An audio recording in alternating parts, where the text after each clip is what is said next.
Well, we haven't made the kinds of investments in technology. This Republican administration and her predecessor wouldn't allow us to do it. We should be able to transact most business we do over the internet. There shouldn't be a requirement to show up at some state office to renew your license or do something else that you could otherwise do over the internet. Other states are doing it. And by the way, if we moved in that direction, we would be cutting the red tape that is so burdensome on small businesses in this state. We know what Republicans are going to say about Democrats. They're going to say we're tax and spend, that we don't know how to run anything, that we're not good at anything, and that all we want to do is dig in further and further into people's pockets. So we need a candidate who can withstand that sort of barrage. I've been a mayor for 14 years. In a city that has the second largest Republican Party in the state of Connecticut. And over a 14-year period of time, we lowered crime by 63%, making Stamford one of the 10 safest cities in America 8 years in a row. In a state where we've not created any new jobs. In fact, we only have 97.2% of the jobs we had in 1989. In that state, Stamford grew jobs, including this year adding 2,400 jobs to a new building that was constructed in the last few years of my mayoralty.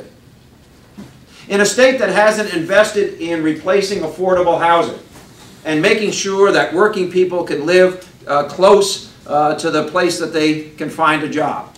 We built thousands of units of housing, and we require that 10% of all new multifamily housing be set aside as affordable, something that I'm very proud of. Quite frankly, we did that about 8 years ago, and not a community in the state has yet to replicate what we've done. We've added over 400 units of housing as a result of that requirement. And we're looking at thousands of units being built in the not-too-distant future as a result of that requirement. And this isn't the old project-type housing. This is mixed housing. This is where, you know, really well-to-do people live next to somebody who's got a bit of a subsidy, and everybody lives together.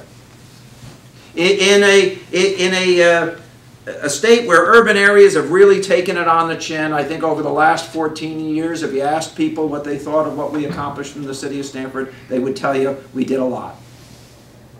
And we did it while we maintained a AAA bond rating, and that our increases in taxes were less than the inflation rate over that 14-year period of time.